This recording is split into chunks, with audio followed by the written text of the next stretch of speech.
거침없이 알기. 오늘도 장장 콤비 함께합니다. 장성철 공론센터 소장 어서 오십시오. 네, 안녕하세요. 장윤선 정치 전문 기자 어서 오십시오. 네, 안녕하십니까. 예, 이재명 대표 1심 판결 얘기로 시작을 안 할 수 없는데요. 어떻습니까? 총평부터 해주실까요? 예상외의 중형이 나와서 저도 상당히 놀랐다라고 좀 말씀을 드리고, 민주당이 뭐 장외에서 또한 국회에서의 사법부 압박, 회유 이런 것들이 통하지 않았구나, 좀 그런 생각이 들었고요. 저는 민주당 지지층이나 좀 민주당에 계신 지도부 분들이 좀 냉정함을 유지했으면 좋겠어요.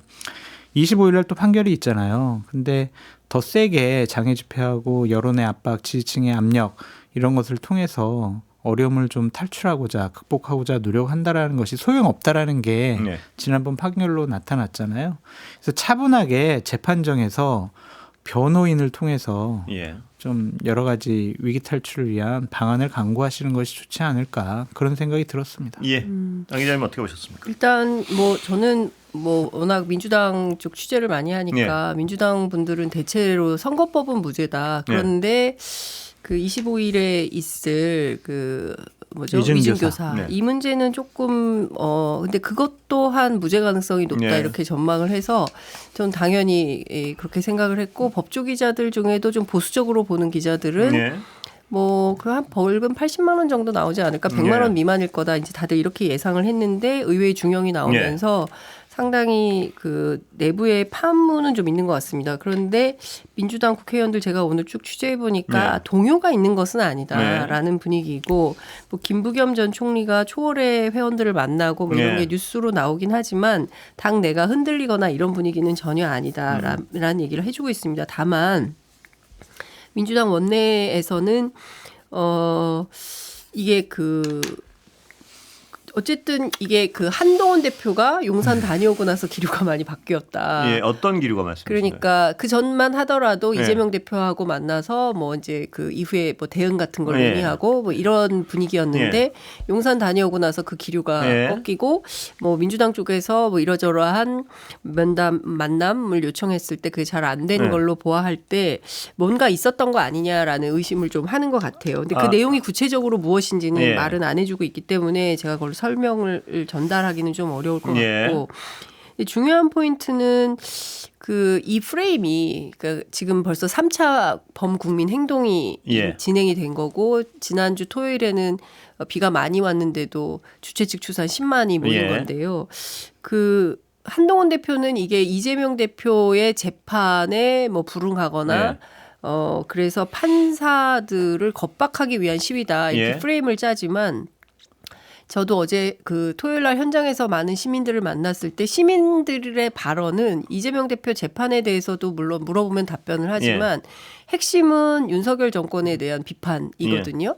그리고 뭐 전쟁 위기 이런 것 때문에 불안해서 못 살겠다, 제발 좀 나라가 더 이상 시끄럽지 않게 좀 생업에 종사하고만 살게, 그러니까 자영업자들 같은 경우에는 조용히 장사만 좀 할 수 있게 그렇게 전국 운영이 좀 됐으면 좋겠다. 주된 이슈가 그건데 이거를 뭐 판사 겁박 시위로 프레임을 전환을 하고 있고, 근데 그게 실제로는 국민들 보기에는 그런 집회가 아닌데 참여하신 분들은 다 그런 판단을 하고 있어서 좀 정치적으로는 좀 문제가 있어 보입니다.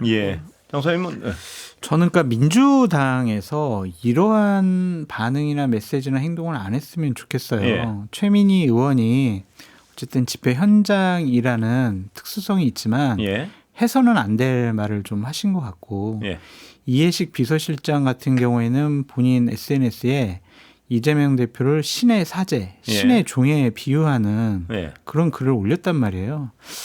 이것은 옳지 않은 것 같아요. 그러니까 정치는 종교가 아니잖아요. 이렇게 오류가 있습니다. 사람이 하는 일인데, 그러면 내부적으로 좀 비판할 건 비판하고, 궤도가 좀 이탈되면 수정하는 자기 정화 기능이 있어야 되는데, 그냥 우리 편은 무조건 무죄야, 잘못하지 않았어, 우린 탄압받는 거야, 이런 식으로 과연 위기가 극복이 될 것이냐, 좀 그런 생각이 들어요.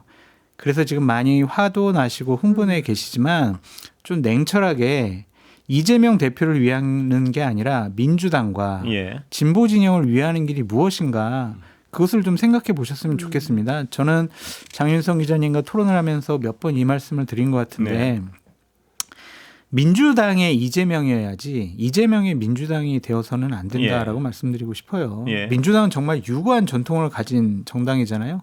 이 땅의 민주화를 위해서 노력하고 헌신했던 분들이 모여 있는 것이고 중산층과 서민 약자를 위한 정당이었고 지역균형 발전을 위해서 노력했던 그런 정당이었고 전국민 건강보험 확대하는 정책적으로도 상당히 능력 있고 IMF도 극복해낸 그런 정당이잖아요. 그런데 민주화를 위해서 독립운동을 하다가 이재명 대표가 저렇게 사법적인 위험도에 처해 있는 게 아니잖아요. 예전에 했던 그 거짓말 논란, 위증 논란 이런 거잖아요. 그런데 왜 같이 민주당과 진보 진영이 그 수렁으로 빠지려고 하는 것인지 그건 제가 국민의힘과 보수 진영을 비판하는 거랑 똑같아요. 김건희의 국민의힘이 아니고 국민의힘의 일부가 김건희 여사란 말이에요. 근데 김건희 여사 리스크 보호하려고 지금 국민의힘과 여권이 완전히 지금 풍지박산 나버렸잖아요. 똑같은 현상이 여야에서 반복되고 있다. 이것은 민주당으로서는 아직 야당이잖아요. 옳지 않은 길을 가고 있는 것이다. 그렇게 보여져요. 민주당과 그 주변 취재를 해보면 대체로 분위기는 과도한 그 사법 리스크에 묶여 있다고 생각하는 거예요. 이재명 대표가. 그러니까 무슨 얘기냐면 고 김문기 씨를 알았냐 몰랐냐. 물론 이제 트리거가 됐던 어떤 영상이 재판부에 제출이 됐고 그게 뭐 핵심 증거가 됐다. 이런 이제 그 보도들은 나오지만 이재명 대표 지지자들이나 민주당에서 판단하기에는 알았냐 몰랐냐를 가지고 인식을 가지고 처벌하기 시작하면 나중에 이건 맛있다 맛없다 뭐 이런 것까지도 처벌하겠다는 거냐. 그러니까 과도하다라는 생각을 하는 것 같고 이재명 대표와 김건희 여사 또는 김혜경 여사와 김건희 여사 경우를 등치시켜서 비교를 해보면 수평 비교해보면 수평적으로 따져보면 너무 차이가 많이 나는 거죠. 그러니까 어떤 사람에 대해서는 10만 4천 원에 대해서 압수수색을 뭐 100몇 번 하고 그리고 재판도 몇 번 하고 검찰에 불려가서 초안조사도 받고 반대로 김건희 여사는 300만 원짜리 명품백을 받았음에도 불구하고 제대로 한번 수사도 없었고 도이치모터스 주가 조작 마찬가지인 것이고요. 그러니까 이런 측면에서 보면 윤석열 정부가 최초에 대통령 선거에 출마했던 윤석열 후보 시절에 그 공정과 상식을 내걸었는데 거기에 맞는 합당한 법치주의가 실현되는 거냐. 이제 그 부분에 대해서 지지자들은 특히 탄압받고 있고 공격받고 있다. 그 상징으로서의 이재명 대표를 상정하고 있고 너무 억울하다. 그러니까 토요일 날 거리에 나온 몇몇 시민들께서는 도저히 억울해서 잠을 이룰 수가 없었다. 이런 표현들 하시거든요. 그러니까 공감 같은 게 있는 겁니다. 근데 똑같이 잘못을 했을 때 누구도 어떤 그 차별 없이 그 공명정대한 대접을 받아야 되는데 이재명 대표나 김혜경 여사 같은 경우에는 과도할이 많지 더 매를 받는 거 아니냐 뭐 이런 생각을 갖고 있는 거죠. 장윤성 기자님 말씀 맞아요. 검찰이 탈탈 털어가지고 무리한 기소를 한 부분 분명히 있습니다. 그러한 비판은 검찰에서 끝났어야 돼요. 지금 사법부로 가 있잖아요. 그럼 재판도 받아들이지 못하겠다라고 하고 사법살인이라고 그러고 재판부를 인신공격하는 모습. 뭐 오늘 무슨 얘기까지 나왔냐면 네가 판사 맞아? 서울대 법대 나왔어? 막 이런 식의 공격까지 한단 말이에요. 그런 것은 맞느냐. 그러니까 자꾸 그거를 혼동해서 사용을 하게 되면 오염이 돼요. 윤석열 정권 국정운영 잘못하고 있고 김건희 여사 특검을 통해서 제대로 조사받고 처벌받아야 되는데 그거를 자꾸 섞어서 얘기를 하면은 에이 이재명 대표 재판 리스크 방어하려고 지금 김건희 여사나 윤석열 정권 공격하는구나 이런 식의 비판을 받을 수가 있단 말이에요. 제가 분리시켜서 하셨으면 좋겠어요. 하나 좀 근원적인 질문을 두 분께 한번 드려보고 싶은 게 하나 있는데요. 검찰 수사에 대한 비판은 뭐 두 분 다 늘 하시니까 제가 차치하겠습니다. 그런데 두 가지 질문인데 제가 여기 어떤 대법관들 전임 대법관도 모시고 하던 질문인데 과연 우리의 사법 판단은 무조건 존중돼야 되느냐? 그럼 어떻게 해요? 그러니까 제가 여쭤보는 건 비판하면 안 되는 사안이냐, 절대적인 사안이냐. 그 부분에 어떤 근원적인 질문이 하나 있고요. 사법적 판단에 대해서는 두 번째는 그런 어떤 비판할 수 있다고 보면 이번 사법적 판단은 어떻게 보는 것이냐에 대한 질문도 물론 가능해지는 거고요. 이 부분 어떻습니까? 저 같은 사람은 비판해도 되겠죠. 잘못된 거다 할 수 있지만. 그렇죠. 평론가들이. 그런데 국회에 권력을 갖고 있는 분들이 하는 것은 비판이 아니라 압력인 것 같아요.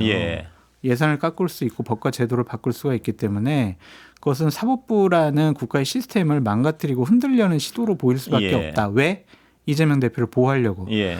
그렇게 인식될 수 있기 때문에 공당은 비판해서는 안 된다. 패널 그러니까 예를 들어서 비판도 예. 이제 이런 것 같아요. 그냥 국회 상임위장에서 뭐 판사들 불러놓고 대법관 불러놓고 뭐 대법원장 불러놓고 이렇게는 할 수 있지만 그것을 이제 거리에서 예. 또한 나의 지지층들을 모아놓고 또 판사를 압박하는 수단으로 이용하는 것은 좀 국회에 가진 예. 입법권을 좀 남용하는 것이 아니냐라는 좀 생각이 들고 저는 계속 말씀드리는 게 예. 이중잣대예요. 정치권의 이중잣대. 그러니까 최은순 씨 대통령의 장모가 예. 법정 구속 당했을 때 박성중 대변인이 당시에 뭐라고 얘기했냐면요. 법이 살아있음을 보여준 재판부의 판결. 예. 사필 규정 이런 식으로 얘기를 했단 말이에요. 예. 근데 이재명 대표에 대해서 저런 판결이 나오니까 이건 사법 살인이래요. 예. 재판부 잘못됐다고 공격을 해요. 이걸 그럼 어떻게 해석을 해야 되냐고요. 진영 논리로서밖에 해석이 안 된단 말이에요. 예. 그럼 과연 이러한 분들이 대한민국을 운영해 나갈 자격이 있는 것이냐 예. 그런 생각이 들더라고요. 예. 정의원님. 조국 대표가 페이스북에 그런 글을 올렸어요. 예. 그러니까 하나는 선거 과정에서 후보 발언 일부 허위가 있을 때 그거를 형사처벌하는 게 타당한 거냐. 예. 그러니까 미국 같은 경우에는 형사처벌 대상이 아니고 만약에 정도가 굉장히 심하다 이럴 때는 이제 민사소송으로 해결을 한다는 거죠. 예. 그리고 실제로 지금 주신 그 예. 질문 그대로 그 형사처벌을 했을 때 법관에게만 오로지 맡기는 것이 옳은 것이냐. 국민 참여 재판, 예. 배심제 이런 게 필요한 거 아니냐. 어떤 제도의 어떤 개혁 이런 예. 차원에서 말씀을 하신 것 같은데요. 저는 절대선이라는 거는 없고 예. 판사들도 다 사람이기 때문에 어떤 그 감정이 들어갔다 오늘 예. 그 김민석 최고위원이 오늘 아침 라디오에서 그런 말씀 판결에 감정이 들어갔다는 주장이죠. 예, 그런 주장을 했는데요. 저는 일부 수긍이 되는 측면이 있습니다. 네. 그렇기 때문에 저는 집단지성이 굉장히 중요하다 재판도. 예. 그래서 이 문제에 대해서 어떻게 보는 것이 바람직한. 그러니까 일테면은 김문기 씨 같은 경우에도 SBS 주영진의 뉴스브리핑에 출연해서 앵커가 물어본 것에 대해서 잘 아느냐라고 했을 때 잘 모른다라고 얘기를 예. 한 거거든요. 그러니까 생방송 중에 저는 그런 말 할 수 있다고 예. 생각하고 사진은 찍었는데 기억이 안 나고 예. 뭐 400명인지 몇백 명이 있고 그중에 한 사람이었는데 세상에 뭐 성남시장이 그 직원을 모른단 말이야. 이런데 그분이 있었던 조직과 성남시장은 상당히 거리가 멀었기 때문에 모를 수도 있었던 예. 거고 뭐 골프 같이 치러 해외여행 갔으면서 어떻게 몰라 했는데 그것도 사진도 셋이 예. 찍은 게 아니라 여러 명이 찍은 사진을 검찰이 셋만 찍은 걸로 만들어서 제출했다는 것이 민주당의 주장이고 실제 그런 면이 있기 때문에 이거는 여러 사람들이 보고 판단해서 결정할 필요가 있다라는 예. 생각이 좀 드는 것이고요. 뭐 그런 측면에서는 좀 새로운 제도 개혁도 요구된다고 볼 수 있을 것 같습니다. 근데 예. 이번에 판결이 김문기 씨 건에 좀 중점이 있다기보다는 백현동 건과 관련해서 국토부의 공문을 해석하는 예. 부분, 그 부분과 관련해서 이제 이재명 대선 후보 경기도지사가 지속적으로 방송에 나와서 허위 사실을 얘기한 부분이 조금 더 형량이 높았던 것 같다라는 예. 좀 생각이 들고 예. 그것도 우리가 이제 뭔가를 이제 판단을 했을 때 과거에 자신이 했던 말을 좀 되돌려봤으면 좋겠다라는 생각이 들어요. 그러니까 이번 예. 판결과 관련해서도 2016년 10월 26일 날 당시 이재명 성남시장이 뭐라고 얘기했냐면 법률 해석은 범죄자가 하는 게 아니라 판검사가 하는 겁니다라고 얘기를 해요. 예. 똑같이 좀 대입을 해보자고요. 예. 판검사가 법률 해석을 할 수 있도록 자유롭게 할 수 있도록 압박을 가하지 않았으면 좋겠다. 그 예. 판결에 대해서는 적어도 존중을 해야 예. 대한민국이 상권 분립의 나라라는 시스템을 인정하는 그런 것으로 보여지지 정치인이라고 그러면 야당 대표라고 사법 판결 다 무시해도 괜찮아요? 아니요. 근데 정 선생님 저는 이런 면이 좀 있다고 생각해요. 굉장히 민감한 이슈인데 예. 과거에 보면 우리 재판부에서 억울한 사건이 굉장히 많았습니다. 그래서 3심까지 가서도 이 그렇죠. 억울함이 해소되지 이심도 않는 억울하면 분들이 정말 보따리 이만큼 싸가지고 기자들 찾아와서 억울하다고 호소해서 또 사회부에서 뭐 취재해서 기사 쓰고 이런 게 굉장히 많았고요. 결과적으로 재심을 통해서 다시 밝혀지는 경우도 굉장히 많이 있었습니다. 그렇기 때문에 사법부는 절대적인 선이다. 그로 무조건 복종해야 된다. 예. 물론 사법부를 존중합니다. 뭐 사법부 재판부가 뭐 이상한 판결을 했을 거라고 생각하지 않아요. 예. 그렇지만 이를테면은 그 백현동과 관련해서도 이게 압박으로 느꼈냐, 협박으로 느꼈냐. 예. 이게 또 굉장히 중요한 쟁점 중에 하나였던 걸로 알고 예. 있는데 그것도 사실은 감정의 영역일 수 있는 거거든요. 그게 어떻게 물론 감정의 영역이에요. 거기에 관련된 공무원들은 우리는 압박으로 느끼지 않았어요. 그런 거 없었어요라고 계속 증언을 하잖아요. 근데 어떻게 시장만 압박으로 느껴요. 그걸 실무적으로 그 공문을 받고 국토부 공무원들과 계속 일을 함께 해온 성남시의 공무원들은 그렇게 느끼지 않았다는데 어떻게 시장만 그렇게 느끼냐고요. 왜 그렇게 느끼냐고요. 아니 근데 그거는 공문만 있는 것이 아니라 이런 거잖아요. 성남시장은 기초단체장이에요. 국토부는 어쨌든 중앙정부 차원에서 예산을 가지고 기초단체에 뭐 사업권을 준다거나 예산을 분배하거나 이런 권한이 큰 데잖아요. 뭐 그런데 기초단체장으로서 이러저러한 사업들을 해야 되는데 국토부에서 다양한 형식으로 압박이 왔을 때 뭐 그거를 개인적으로는 협박이라고 느낄 수도 이제 있는 이런 거죠. 그러니까 이런 부분들에 하나만 더 대해서 말씀드리면 백현동 것 관련해서도 만약 김인섭 씨가 없었다면은 뭐 이재명 대표의 당시 성남시장의 판단이 그래 뭐 압박 느껴가지고 뭐 주민을 위해서 했을 수도 있을 것 같아. 그러니까 지방 이전을 위해서 공공기관 지방 이전을 위한 성남시장의 결단 이렇게 우리가 해석할 수도 있을 것 같은데 예. 김인섭 씨가 그 길을 개발을 하면서 여러 가지 부적절한 일이 벌어졌다. 우리 백현동 사건이라고 하잖아요. 그것과 관련해서 지금 조사받고 재판이 이제 들어가 있는 상황이니까 재판부로서는 그 부분에 대해서 다르게 판단할 수밖에 없지 않습니까? 그래서 이 두 분이 어떤 이런 세부적인 사안에서 제가 지금 논쟁을 네, 하면 약간 네, 너무 네. 길어질 것 같고 네. 저는 약간 더 어떤 근원적인 질문을 드리고 싶었던 게 뭐냐면 지금 두 분 말씀하셨지만 이재명을 지지하건 안 하건 저는 그런 질문을 드리는 게 아닙니다. 혹은 이재명이 어떤 사람을 알고 있었건 못 알고 있었건 혹은 이재명이 압박으로 느꼈건 혹은 압박이 안 느꼈는데 거짓말을 했건 근데 제가 드리는 근원적인 질문은 뭐냐면 이런 사안을 사법부가 판단해서 전 국민의 한 반의 지지를 받는 사람의 정치 생명을 이었다 붙였다를 판단해도 과연 그것이 되는 것인가 하는 근원적인 질문을 좀 드리고 싶어요. 그러면요 예. 그렇게 안 하려면 법과 제도를 바꿔야 돼요. 법과 제도로 그러면 여러 가지 뭐 거짓말 논란이라든지 아니면 허위사실 유포에 대한 처벌 규정을 완화시키거나 없애야 돼요. 예. 제도 자체가 법률적인 근거는 있는데 그거를 야당 대표니까 유력한 대선 주자니까 이 법에는 해당되게 하지 말자. 법 앞에 모두 평등하다면서요. 예. 근데 야당 지도자는 야당의 대권 후보는 그러면 그 법과 관련해서는 예외로 해요? 제 그건 약간 옳지 질문은 않잖아요. 그런 부분이 아니고요. 뭐냐면 그건 법관이 판단할 수 있죠. 그런데 그 법관의 판단에 대해서 두 분이 비평할 수 있다고 아까 말씀하셨으니까 공당이 아니라서 그렇다면 그 판단이 과연 적절했냐의 부분에 질문을 드리는 건데요. 뭐냐 하면 이런 어떤 야당은 느낌이라고 주장을 하고 있고 여당은 팩트라고 주장을 하고 있고 이런 어떤 명백히 100% 증명이 어려운 사안에 대해서 법관이 국민의 절반 정도는 반대하고 절반 정도 지지하는 사람에 대해서 정치 생명을 뚝 일도 양단에 결정하는 판단을 한 것이 과연 옳으냐 뭐 이런 어떤 근원적인 질문을 좀 하고 싶은 겁니다. 지금까지 예. 많은 명백한 큰 범죄라면 사안이 다른데 아니, 지금까지 많은 정치인들이 법원의 확정 판결로 인해서 정치 생명이 많이 끊어졌어요. 예.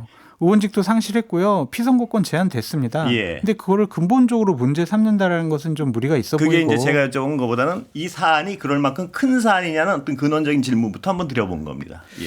그거를 들어가려면 법률 전문가가 와서 해야 되지 그렇습니다. 않을까. 예. 아니면 이 사안이 우리가 그 정도 사안이냐 어떤 질문. 제가 네. 양쪽 패널한테 여쭤보고 싶은 건 그겁니다. 그러니까 이제 예. 대선에 허위사실을 유포해가지고 거짓말을 해서 국민의 민심의 판단에 네.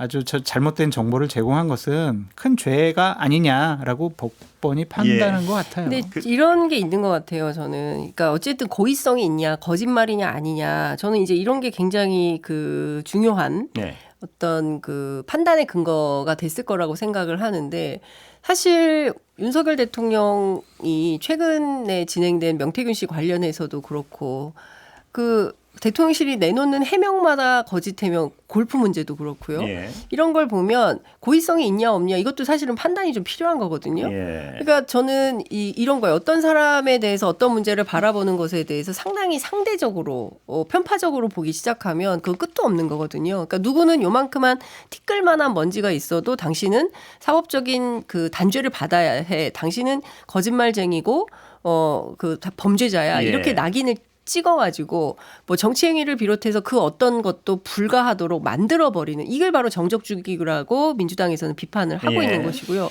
반대편에서 사법적 잣대가 똑같다면 검찰이 말이죠.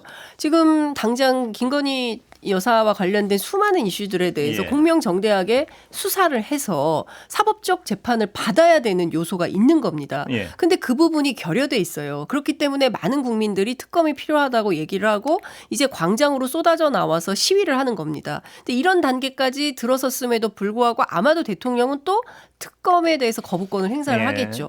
그러면서 본인과 부인 가족에 대해서는 그냥 성역을 쌓는 거예요. 그러니까 이런 국민적 불만이 쌓이는 것에 대해서 저는 좀 이 부분에 대해서는 좀 공정성. 온전한, 온전한 장 기자님 태도가 말씀이 맞다니까요. 필요하다. 그걸 우리 네. 끊임없이 이 자리에서 비판을 맞아요. 많이 해왔잖아요. 네. 근데 상대방의 잘못이 나의 잘못의 정당성을 면제해주진 않아요.